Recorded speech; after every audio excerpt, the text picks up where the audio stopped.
Okay, they gave at pi one definition. K, which is equal to f of pi, should be same as limit extends to pi square root of 2 plus cos x minus 1 by pi minus x whole square. Okay. When you directly substitute pi, this will become 0 by 0. So you can rationalize the denominator. You can take pi minus x as t. Generally tending to 0, most of our formulas are related to tending to 0, right? If it is tending to some other pi by 2 or 2 or something, better to take that number minus x as t. Let pi minus x equal to, you can use L'Hospital rule also, but I just want to teach something. Take pi minus x as t, it will become limit t tends to 0. Wherever x is there, you can write pi minus t.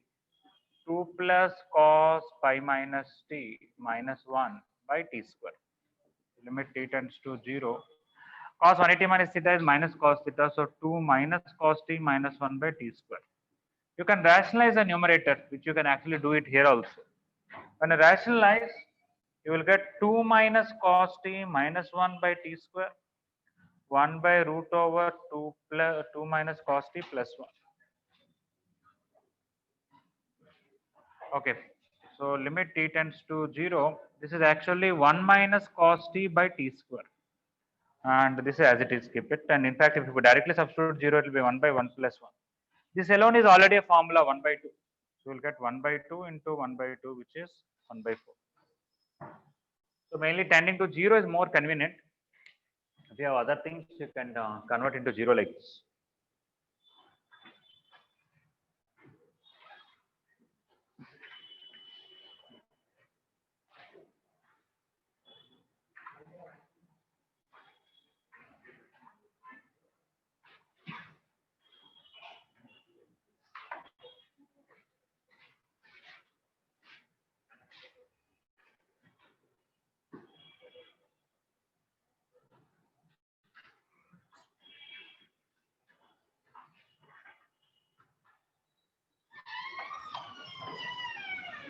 One to five. Any other doubts? Anybody?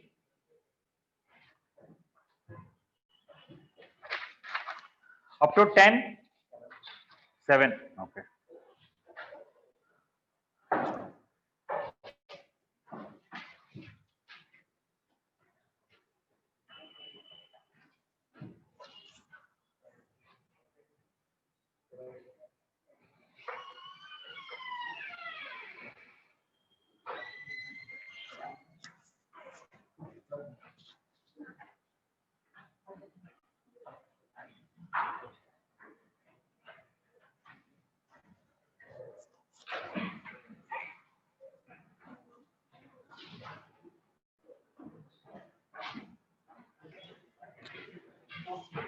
Okay, seventh one.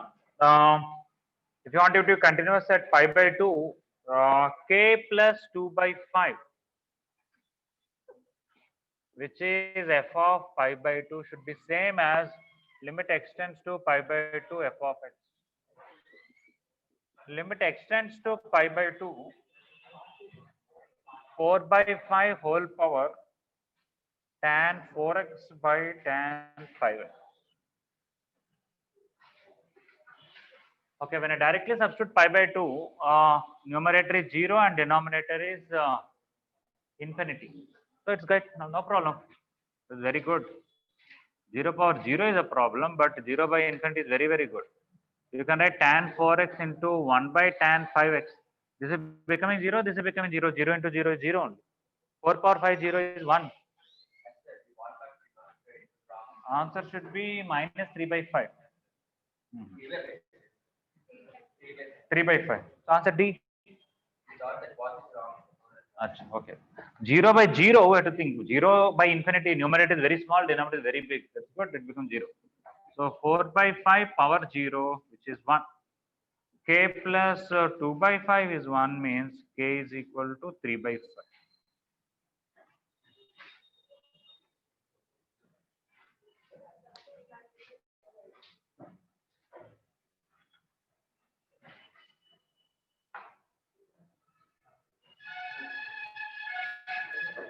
Right? Up to 10, anything else? 10, okay.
Okay, 10 to 1.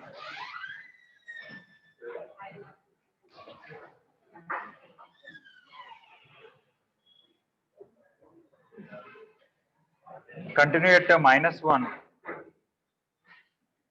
Okay, before -1, one function is there. Okay. So limit extends to -1 minus f of x should be f of -1. Limit extends to -1 plus f of x. Whoever came just now, why don't they close the door properly?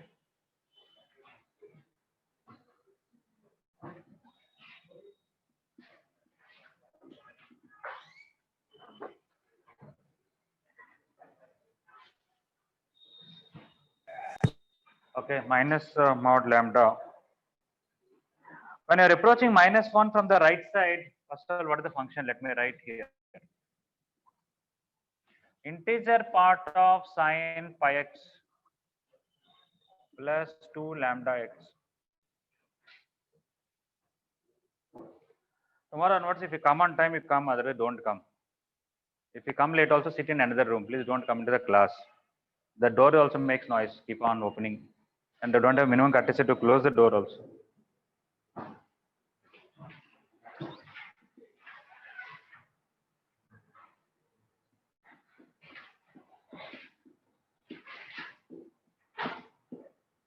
Okay.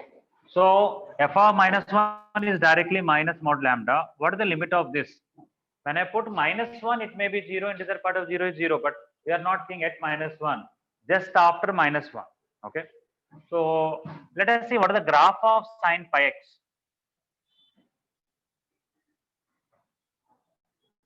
Without integer part, this is the graph of y equal to sine pi x. This is 0, this is 1, this is 2, this is -1, this is -2. Yes, at -1 it is 0. Sine minus 180 degrees. But just after -1, what are your values? Negative or positive? Negative. So just after -1, all these values are between -1 and 0. What is the integer part will be? -1. This is 0 and this is -1, right? Okay. So all these values which are just before -1, they're between 0 and -1. Integer part is -1. So this is actually -1. Okay, we should not see at -1, just after -1. For example, you can substitute -0.8, -0.95, and see what this value is. It negative or positive, and what is the integer part of that? Okay. So this value is -1, and this is very simple. Directly 2 lambda into -1. Coming to this, exactly at -1 it may be 0, but just before -1 means -1.1, -1.2. When I substitute here, what will happen? It will be -0.1, -0.2. Again, integer part is -1. Okay. In fact, you can take this 1 outside if you want. Integer part of x just before -1 is -2. Plus 1 is again -1. Okay. So please understand this value is also -1. Right. Now you have to just solve only. Okay. So I can cancel minus everywhere. I'll get mod lambda equal to 1 plus 2 lambda. Lambda can be negative or positive. Did not mention. I have to take the cases.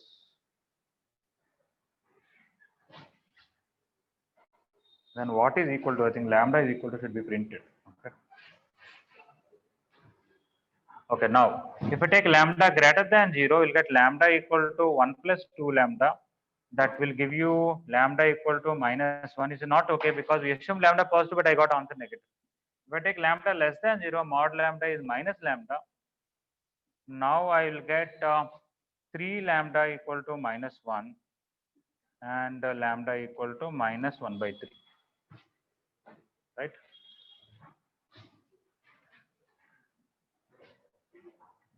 So answer is -1/3.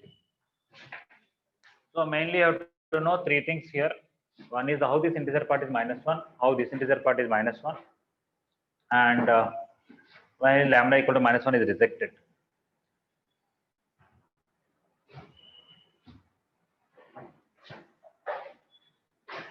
These are not difficult questions, just to be a little more attentive to the question, that's it.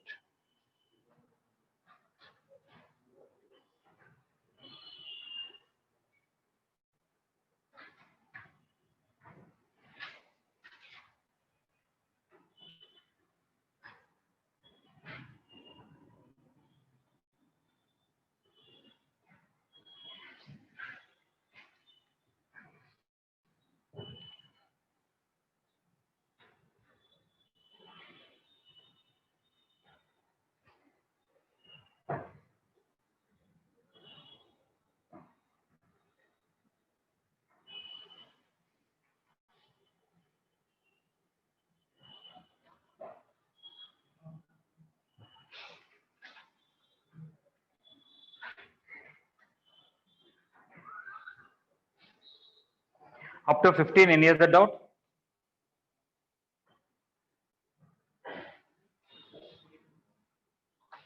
Up to 20?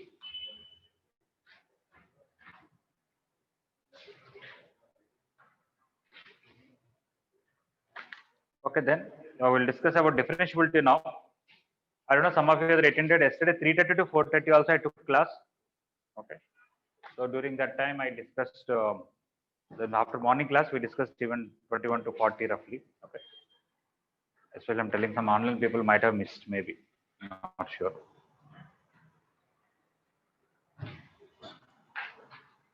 Okay, I can erase this.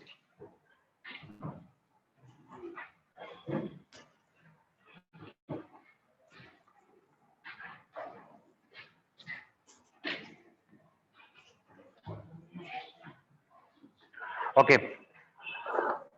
Please listen. Differentiability is a very, very important topic, especially for JEE advanced exam, and even in mains also you'll find how many questions are there in continuity. I think roughly that many questions are there on differentiability. Okay. Basically, what is the derivative? Derivative is the rate of change, right? Okay. If there is a quantity, if there is a function f of x, if we change x to x plus delta x slightly, f of x will change to f of x plus delta x. So every change in x produces some change in f or y. But what is the ratio of that? F of x plus delta x minus f of x. This much change is produced in f because of the delta x change in x. Okay. This one, when delta x is tending to 0, what is the value of this? That is called f dash x. A very good example for you in physics is the average speed versus instantaneous speed. Okay. If somebody wants to know, let's say a vehicle is passing or something, exactly at 2 seconds, what is the speed? Okay. If somebody tells you at 2 seconds where it is, okay, doesn't tell you anything further. With that, can you tell what is the velocity of that? Okay, at 2 seconds, where is the vehicle, they tell you, and nothing else. It is going in a straight line motion. At 2 seconds, what is the displacement? That's all. Can you tell what is the velocity? Huh? From where it started, what time, we don't know all that. We only know at 2 seconds it is here. At 0 seconds where it is, as it started initial velocity 0, we don't know anything. We cannot tell now. dt. Yes. Okay. Let's say I want to know, let's say a vehicle is going on a straight path with different speeds. Okay, the speed is continuously changing. Somebody is accelerating or okay, decelerating, whatever it is. At a particular instant, I want to find what is the speed, instantaneous speed. Only at 2 seconds, if you know, it is not sufficient. Let us say I'll take at 2.5 seconds where it is. Okay. So I'll find what is the displacement at 2.5, what is the displacement at 2 by 2.5 minus 2. Will it give the velocity at 2 seconds? No. It will give average velocity between 2 and 2.5 seconds. Okay. Instead of 2.5, if I take 2.3, will it give velocity at 2 seconds? No. Still it gives average velocity between 2 seconds and 2.3 seconds. Let us say I'll write 2.001 and here 2.001. Will this give average instantaneous velocity at 2 seconds? No. Still it is average velocity between 2 seconds and 2.001 seconds only. Then how can you find what is the exact velocity at 2? Because even if you take 2.00001 here also 2.00001, you may say I'm very, very close to 2. Okay. But still, this is only an average velocity between 2 seconds and 2.00001 seconds. It is not velocity at 2 seconds, isn't it? Okay. Then what should we do? We should try to take this number as close as 2. We cannot take 2 here, because if we take 2, it is 0 by 0, it is not defined. Okay. Because I think the vehicle can travel with any speed, doesn't matter. At 2 seconds, it can be here, right? Okay. So only if you observe at 2 seconds, it doesn't tell the speed of that. Okay. You have to know at least just after that a moment where it is, so that it can give you an idea. Just after a moment, it is very far, means it's traveling at a very good speed. Just after a moment, if it is here, means it's traveling with less speed. So you have to go to some other place, but that time should be as close to 2 as possible. So basically, if you want instantaneous velocity, you have to talk about limit. There is no way. Okay. You take x here, limit x tends to 2. When x is approaching 2, okay, this value is approaching one number, that number is actually instantaneous velocity. Okay. So first time when we learn the limits or differentiation, we think what is all this? But to be from the more we understand, without limits and without calculus, basically there is no physics, right? That is one of the reason Newton has to develop all these things. A lot of calculus is developed by Newton. At least historically they say like that. Okay, so because in physics you need that. Okay, you want to talk about acceleration, rate of change of velocity. You want to talk about instantaneous velocity, instantaneous acceleration. It has to be defined like this. Anyway, what is the definition of f dash x? Is the limit h tends to 0, f of x plus h minus f of x by h. When x value changes from x to x plus h, the change in the function is this, the change in x value is this, and the change in x is tending to 0. If you want f dash a at a particular time at a equal to 5 or something, you can write limit x tends to a, f of x minus f of a by x minus a. Or you can write limit h tends to 0, f of a plus h minus f of a by h. Okay, all are same. Okay. If this limit exists, we say at x equal to a, the function is differentiable. If this limit doesn't exist, we say the function is not differentiable. Very simple. There will be a lot of questions on differentiability, whether a function is differentiable at a particular point or not, at x equal to 5 differentiable or not. Just use this limit, limit x tends to 5, f of x minus f of 5 by x minus 5. Okay. If that limit exists, it is differentiable, otherwise it is not differentiable. Now, some people, they will not do all these things. For example, they will tell f of x is equal to something when x is less than equal to 5, something when x is greater than equal to 5. They'll ask at 5 is it differentiable or not. They will differentiate this, put 5. They will differentiate this, put 5. If they are equal, it is differentiable. If they are not equal, it is not differentiable. This is completely wrong. Okay? Because, yes, you have x square derivative is 2x, x cube derivative is 3x square, and all that. But all those formulas are derived how? From this definition only, right? Okay. But those formulas are derived for those functions where there is no change in the definition. For example, at 5, this function is not valid, right? You have to use this function. Then how can you differentiate this and substitute 5 in it?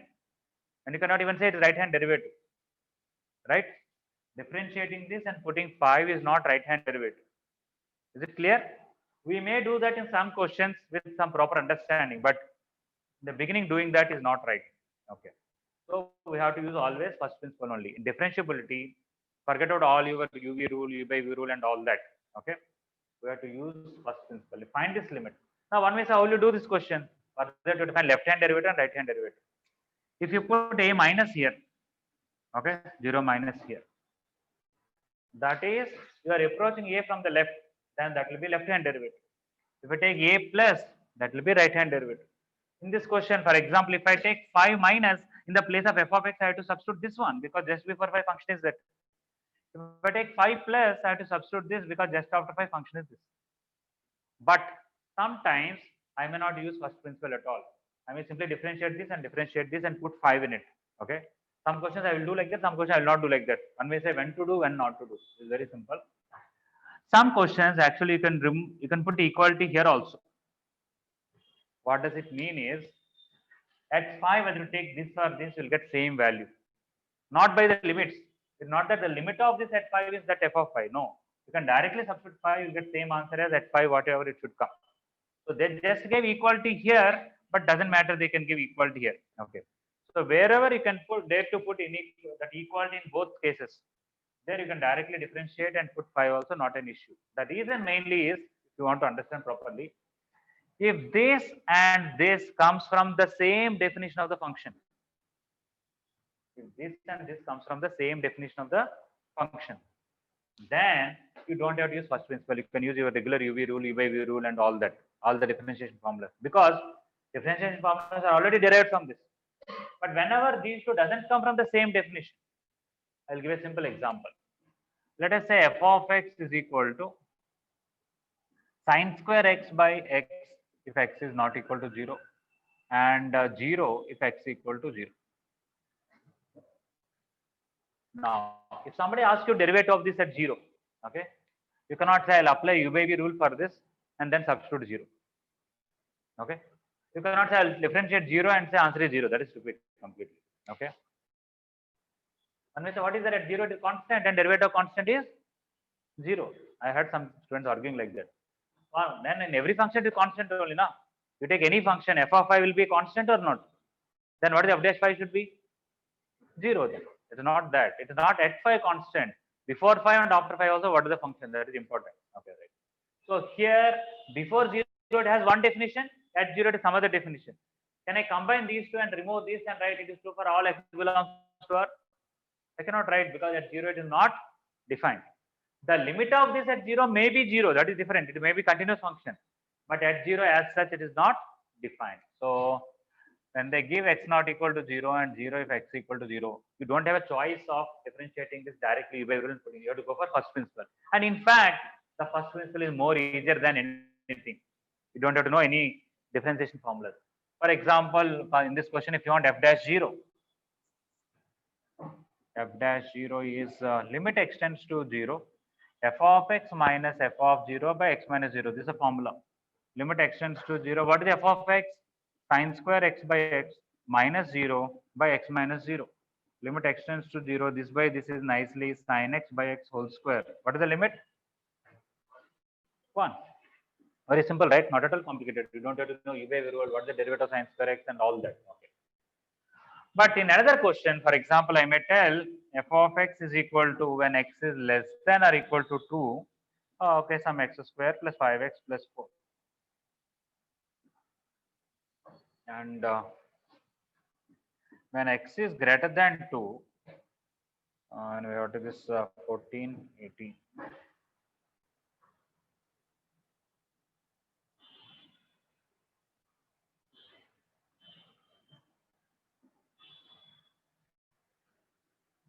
Yeah, look at this and look at this. X less than equal to this a function, x greater than equal to this a function. If you want to find what is the left hand derivative at 2, f dash 2 minus, you can do limit extends to 2 minus f of x minus f of 2 by x minus 2. First of all, from this, what is f of 2? When you put 2 in this,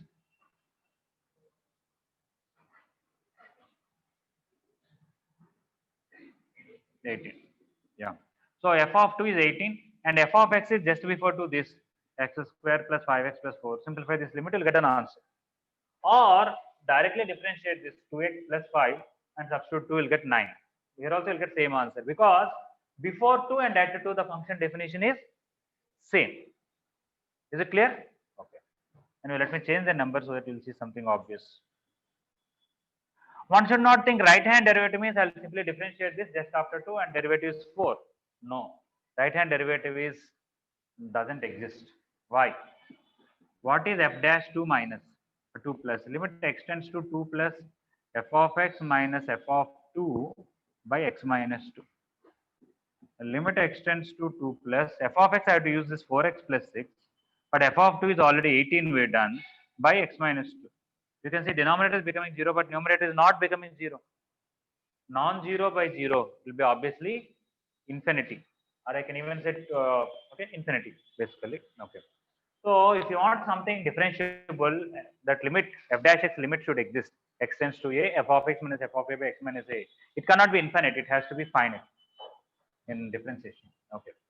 Now, why this problem is coming of non-zero by 0 is that I cannot put equality here basically. Basically, it is not a continuous function at 2. If something is not continuous, this value and this value will be different, the limit wise. Then this will not be tending to 0, but denominator will be tending to 0. Non-zero by 0 will be, doesn't exist. So whenever something is not continuous, it will not be differentiable. Okay. The derivative definition doesn't talk about that. Okay. So my point is, always you can use first principle, no problem. You want to directly differentiate this and substitute these numbers, fine. But to make sure that the function before that and at that point the value is same as the function after that. If I make this into 10, now at 2 this is also 18, to 2 this is also 18, I can put equality here. Because I am able to put equality here, whether you do this way or you directly differentiate, same answer will come. For example, here when this is 10, 10 minus 18 is minus 8, 4x minus 8 by x minus 2. That will be 4 into x minus 2 by x minus 2, cancel, will get 4. And what is the derivative of 4x plus 10? 4. Either way do it is same. But whatever it is, right hand derivative is 4 and left hand derivative is something else. So it may not be total differential. Okay. So one is I discussed about first principle. Another is directly differentiate the given function. That is one thing. One more thing is sometimes we may not do all that. We'll just do from the graph. Whenever in the graph there is a sharp change, okay, that means it's not differentiable. For example, if you take a graph like this, basically when a curve is like this, at a point derivative is nothing but slope of the tangent there. What is the derivative here means slope of the tangent there. What is the derivative here means slope of the tangent there.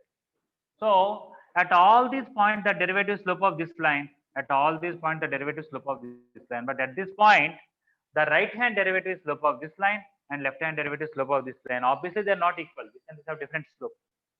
So that's why it is not differentiable at this point. Okay. Let us have a function like this.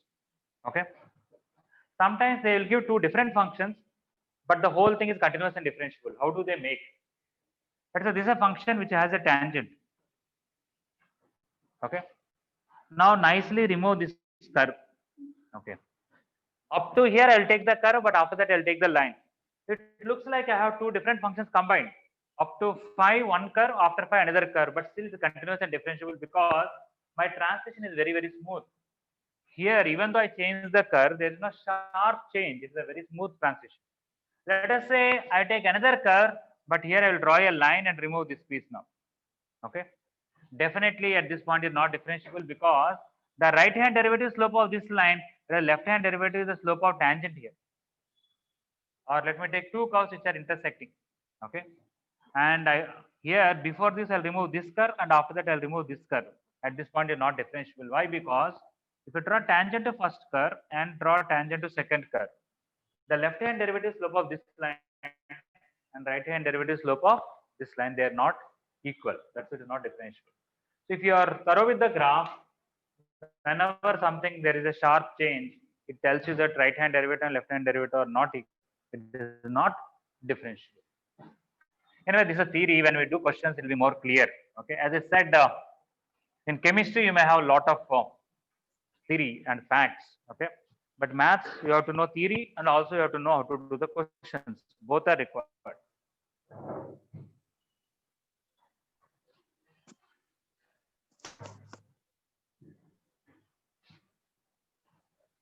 Okay, sometimes somebody will study electrical engineering. He may be a BTech or MTech from electrical engineering. Okay, if there is a problem with a fan in his house, also will not be able to do anything about it. He has to call some electrician. Okay, that is because he learned a lot of theory but not so much application. Okay, on the other side, electrician may be able to repair, but he may not have full knowledge of rest of the details. Okay, so a good balance is required.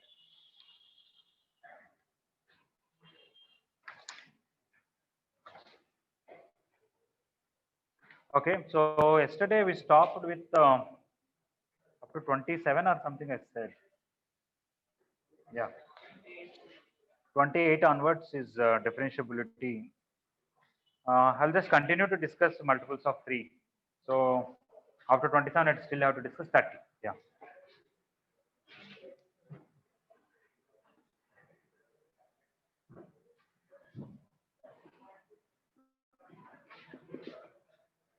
And some functions are known to be differentiable. You don't have to verify. All polynomials, sin x, cos x, tan x, and within that domain, they're all differentiable functions.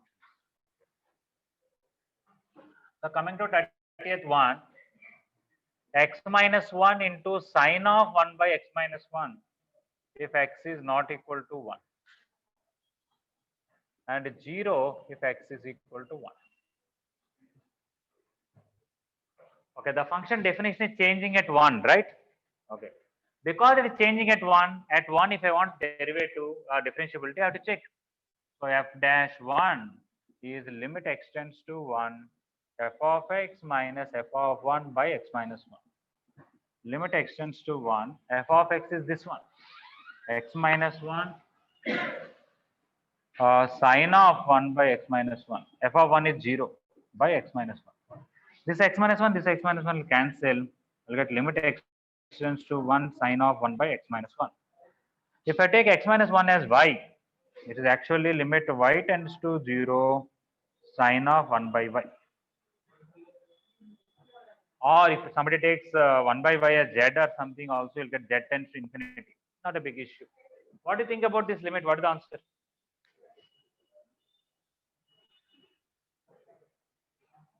We just use the first principle. F of x, we know when x is not equal to 1, f of 1. When y is tending to 0, 1 by y is tending to infinity. When 1 by y is tending to infinity, sign of that will tend to what?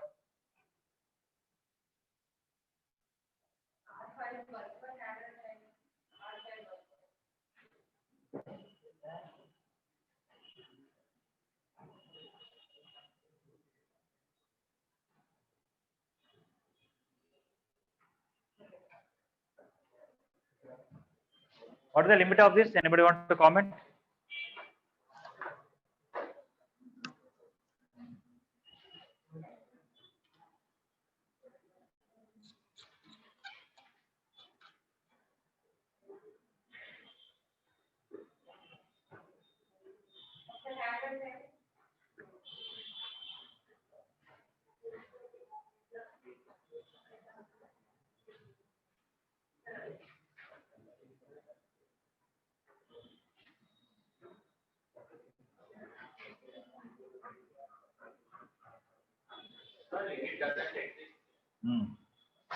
Limit doesn't exist because when 1 by y is tending to infinity, sign of that will keep on oscillating between -1 to 1, not attaining anything.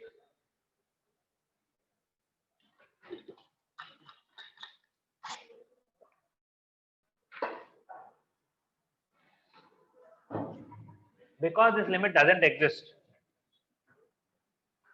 Online people are able to hear clearly? Yes, sir.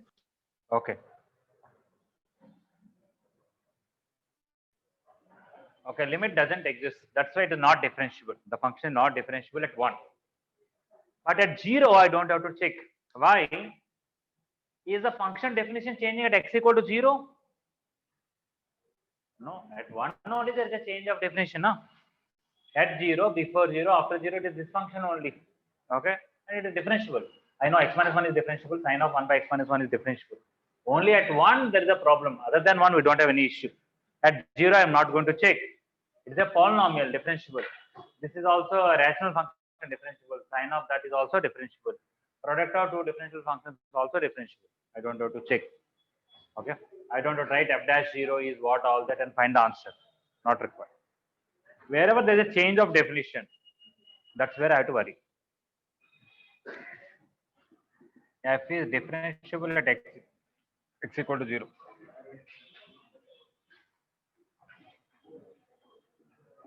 But not at x equal to 1. Why not at x equal to 1? This is explanation. Quiet please.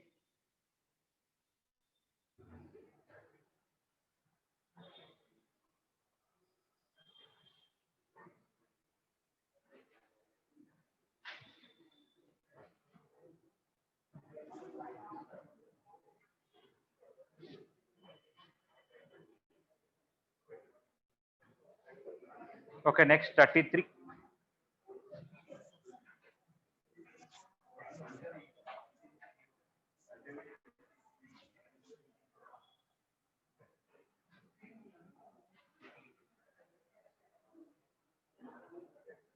Quiet please.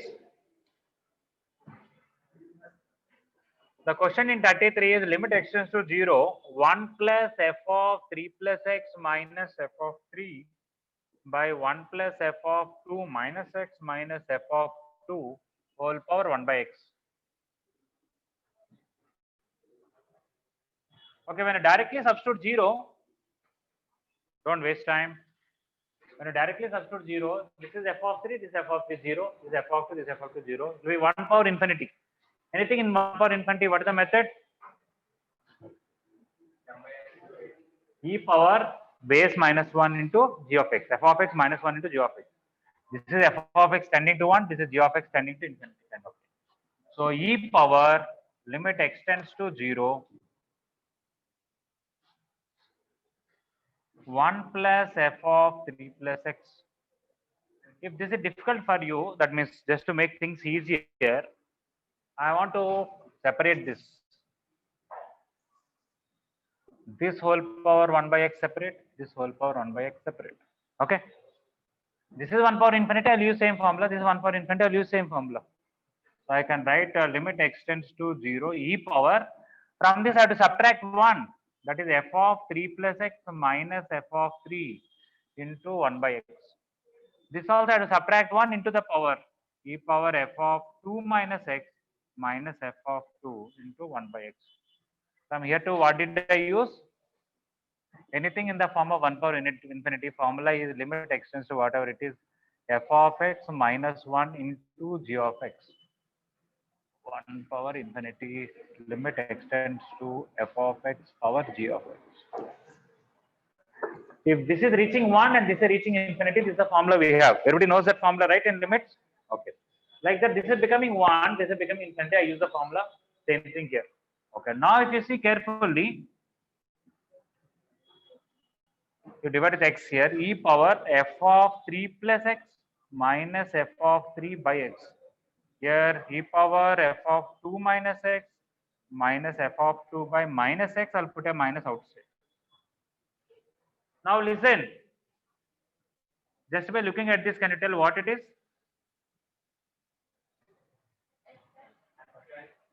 F dash 3. What is f dash a? Definition. Limit h tends to 0. F of a plus h minus f of a by h. In the place of h, x is there. That's all. Okay. So this is nothing but f dash 3.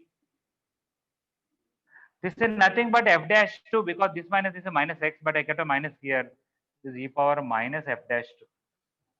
Now when you take it up, you get e power f dash 3 plus f dash 2. In the question, they gave this value as 0. That's why 1. Okay. It's a limit question, but still they gave f dash 3 and all because you have to know the first principle. That's why it is both differentiability and this.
All right.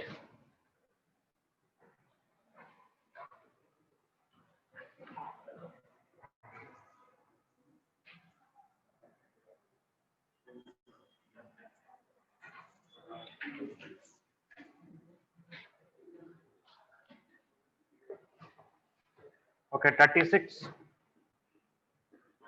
f of x is equal to x mod x plus mod x minus 1 minus mod x minus 2 whole square plus mod x minus 3 whole cube.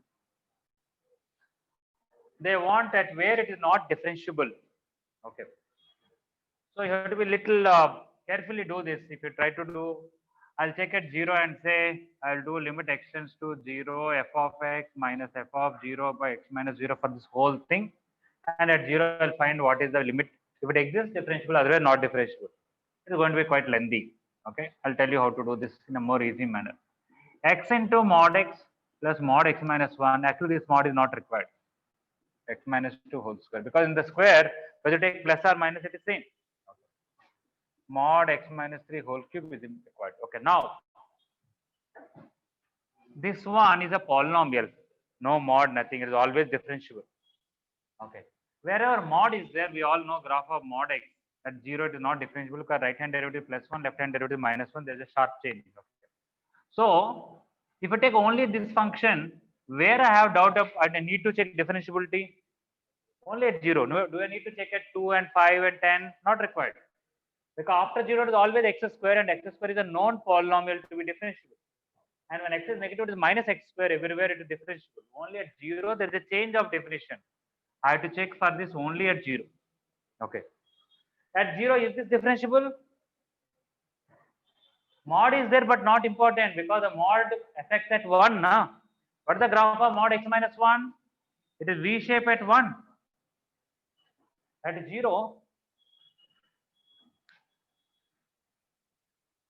it is a simple straight line only. There is no change of there is no sharp change and things like that. Okay, for this only at 1 I have a doubt. Other places I don't have to check. For this is always differentiable. For this where I have doubt, only at 3. Other places I don't have any problem. When x is more than 3, it is plus x minus 3 whole cube. When x is negative, it is minus x minus 3 when x is less than 3. So now at 0, why I need to check for all these things? I have to check only for this. At 0, this is differentiable, this is differentiable, this is differentiable. Only I have to check for this. So why to bring the whole thing into picture? I'll only check for this. Okay, so let us analyze this at 0. Let us analyze this at 1. And let us analyze this at 3. That's all. We don't have to bring the whole question in that limit. So let us take this alone. If you take the graph of, let us say x mod x, y equal to x mod x plus x square graph is this. Actually, x square is this full upward parabola. I have to neglect this piece. Minus x square is full downward parabola. I have to take this. Even though there is a change in the curve, because I neglected this piece of the parabola, I neglected this piece of the parabola, but still it's a very smooth transition. If somebody wants a better clarity on this, this can be written as x square if x is greater than 0 and minus x square if x is less than or equal to 0. Equality, you want to put it here, up to you, because both are 0 only at 0. Okay. So whether you take f dash 0 plus or you take f dash, if you want to do first principle, I don't need to do first principle, but if you want to do first principle, limit extends to 0 plus f of x minus f of 0 by x minus 0. Limit extends to 0 plus f of x is plus x square. This is 0 by x minus 0, which is x. Okay. Limit extends to 0 plus x and answer is 0. If I take f dash 0 minus the left hand derivative, that is limit extends to 0 minus f of x minus f of 0 by x minus 0. Limit extends to 0 minus minus x square 0 by x minus 0, which is limit extends to 0 minus minus x. Okay. Even though I got plus x here, minus x here, still at 0, both are 0. Without that, somebody may say, I'll differentiate this. What is the derivative of x square? 2x. At 0, it is 0. What is the derivative of minus x square? Minus 2x. At 0, it is 0. That's also nothing wrong, because at 0, before 0, same definition. At 0, after 0, same definition. At 0, before 0, same definition. Frankly, there is no change of definition as such. Okay, so nothing wrong in directly differentiate. You can also see from the graph. So at 0, this is differentiable. Everything else is differentiable. So no problem at 0. Right? Sarup, clear?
All right.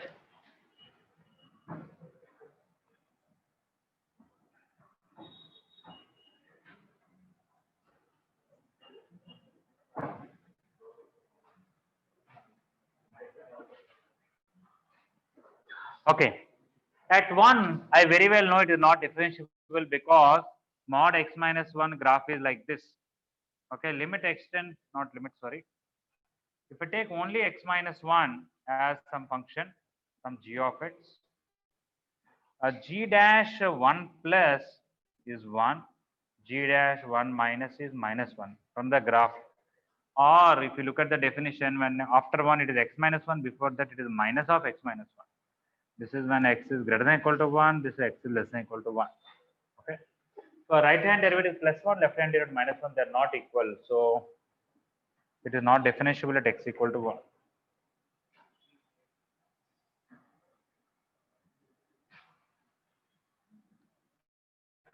Okay, so at 1, all these are differentiable, but these are not differentiable. The whole thing is not differentiable.